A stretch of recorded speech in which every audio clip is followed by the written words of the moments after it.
శనగపప్పుతో నెల రోజుల పాటు నిల్వ ఉండే ఈ స్నాక్ రెసిపీ చాలా రుచిగా, చాలా టేస్టీగా అయితే ఉంటుందండి. ఈ స్నాక్ రెసిపీ ప్రతి ఒక్కరికి నచ్చుతుంది. అంత టేస్టీగా అయితే ఉంటాయి.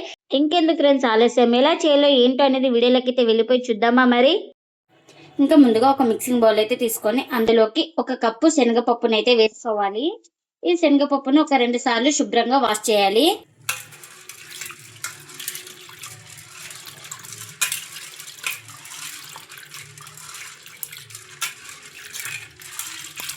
ఇలా 2 సార్లు శుభ్రంగా కడుక్కొని వాటర్ని వంపేసుకున్న తర్వాత ఇందులోకి మంచినీళ్ళు అయితే వేసుకోవాలి మునిగే వరకు. ఇంకా ఇలా మునిగే వరకు వాటర్ అయితే వేసుకొని ఒకసారి ఇలా మొత్తం బాగా కలుపుకొని ఇంకా ప్లేట్ అయితే పెట్టుకొని ఒక 3 అవర్స్ నానబెట్టేసుకోవాలి. ఇంక ఇప్పుడు ఒక 3 అవర్స్ తర్వాత అయితే చూపిస్తున్నాం చూడండి. మనకు శనగపప్పు కూడా బాగా నానింది. అప్పుడే మనకు నానితే ఇలా కట్ అవుతుంది. ఇంక ఇప్పుడు ఈ వాటర్ అన్ని వంపేసుకోవాలి. ఇంకా ఇలాంటి చిల్లుల గిన్నెలు అయితే వేసుకున్నాను, వాటర్ అన్నీ మనకు బాగా పోతాయని. ఇలా వాటర్ పోయిన తర్వాత ఇప్పుడు ఇలాంటి ఒక క్లాత్ కానీ టవల్ కానీ ఏదైనా తీసుకొని ఇలా బాగా పరుచుకోవాలి. ఇలా మనకు త్వరగా ఆరిపోతాయి. ఇలా పెద్దగా అనుకుంటే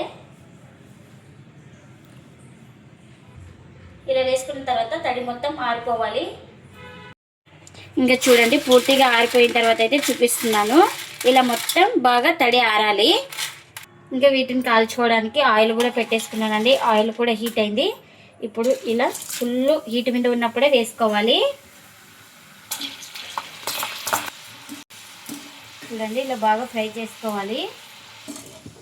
చూడండి బాగా ఫ్రై అయిపోయినాయి కదా, ఈ కలర్ అయితే రావాలి మనకు, అప్పుడే పర్ఫెక్ట్గా ఫ్రై అయిపోయినట్టు. ఇంక ఇప్పుడు వీటిని ఒక ప్లేట్లోకి అయితే తీసుకుందాం.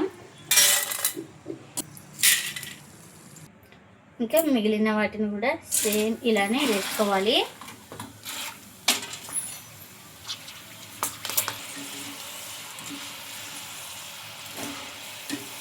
చూడండి ఇవి కూడా బాగా ఫ్రై చేసుకోవాలి. ఇంకా చూడండి ఇవైతే బాగా ఫ్రై అయిపోయినాయి కదా, మరొక స్పూన్తో ఇలా వేసుకుంటున్నాను. మనకు ఎక్స్ట్రా ఆయిల్ అనేది బాగా పోతుంది ఇలా వేయడం వల్ల. ఇంకా మిగిలిన వాటిని కూడా మొత్తం వేసేసుకుంటున్నాను. ఇంకా వీటిని కూడా అటు ఇటు తిప్పుకుంటూ బాగా కాల్చుకోవాలి. ఇంకా ఎన్నైతే అన్ని ఇలానే ఫ్రై చేసుకోవాలి. ఇంకా మనకు ఇవి అయితే ఫ్రై చేసుకున్నాం కదా, ఆయిల్ ఉంటుందనేసి ఎక్స్ట్రా పేపర్ అయితే ఇలా వేసుకొని ఇంకా ఇందులోకి అయితే వేసుకోవాలి. మనకు ఎక్స్ట్రా ఆయిల్ అనేది ఇంకా ఈ పేపర్కి అయితే అతుక్కుంటుంది ఆయిల్. ఇంకా ఇప్పుడు ఇదే ఆయిల్లో పల్లీలు కూడా ఫ్రై చేసుకోవాలి. ఇంకా చూడండి పల్లీలు కూడా బాగా ఫ్రై చేసుకున్నాను కదా, వీటిని ఒక ప్లేట్లోకి అయితే తీసుకుందాం. ఇంకా ఇప్పుడు కరివేపాకుని కూడా ఫ్రై చేసుకోవాలి. ఇంకా దీంతో పాటు ఇంకా వెల్లిపాయలు ఇలా పచ్చగా దంచుకొని ఇంకా ఇందులోకి ఫ్రై చేసుకోవాలి బాగా. ఇది ఆయిల్లోకి వేసుకొని బాగా ఫ్రై చేసుకోవాలి. ఇంకా ఇది కూడా బాగా ఫ్రై అయిపోయింది కదా, ఇంకా దీన్ని కూడా ఒక ప్లేట్లోకి అయితే తీసుకుందాం. ఇంకా ఇలా ఎక్స్ట్రా ఆయిల్ అంతా తీసేసుకున్న తర్వాత ఒక ప్లేట్లోకి అయితే తీసుకున్నానండి. ఇంకా ఇప్పుడు ఇందులోకి వేయించుకున్న పల్లీలు అయితే వేసుకోవాలి. ఇంకా ఇందులోకి రుచికి తగినంత సాల్ట్ అయితే వేసుకోవాలి. కారం, స్పైసీగా తినేవాళ్ళు స్పైసీగా వేసుకోండి. ఇంకా ఒక 1/4 టీ స్పూన్ దాకా ధనియాల పొడి కూడా వేసుకోవాలి. ఒక 1/4 టీ స్పూన్ దాకా వేయించుకున్న జీలకర్ర పొడి. ఇంకా ఇప్పుడు ఒకసారి మొత్తం మీద స్పూన్తో అయితే కలుపుకోవాలి. ఇంకా అన్ని మసాలాలన్నీ బాగా పట్టాలి అన్నిటికీ. మీరు ఇక్కడ చాట్ మసాలా ఇష్టం ఉన్న వాళ్ళు చాట్ మసాలా కూడా వేసుకోవచ్చు, నేనైతే వేయలేదు. ఇంకా లాస్ట్కి వేయించుకున్న కరివేపాకు, వెల్లుల్లి కూడా వేసుకున్నా. ఇంకా ఇవి కూడా వేసుకొని బాగా కలుపుకోవాలి. ఎప్పుడు కావాలంటే అప్పుడు ఈజీగా చేసుకోవచ్చండి ఈ రెసిపీ అయితే.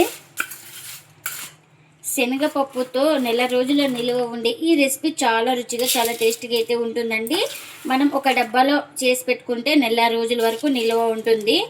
చాలా బాగుంటుందండి స్నాక్ రెసిపీకి. పిల్లలు ఎప్పుడు కావాలంటే అప్పుడు ఈజీగా ఇలా చేసి పెడితే నెల దాకా నిల్వ ఉంటాయి మనకు.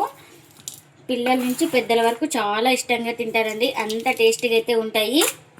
మీరు కూడా ఈ స్నాక్ రెసిపీ ఒకసారి ట్రై చేసి మీకు ఎలా వచ్చిందో కామెంట్ అయితే చేయండి ఫ్రెండ్స్. ఇదండి ఇవాళ వీడియో. ఈ వీడియో కనుక నచ్చితే ప్లీజ్ లైక్ చేయండి, షేర్ చేయండి, కామెంట్ చేయండి. అలాగే లైక్ చేసి సపోర్ట్ చేయండి friends. Thanks for watching. Bye bye.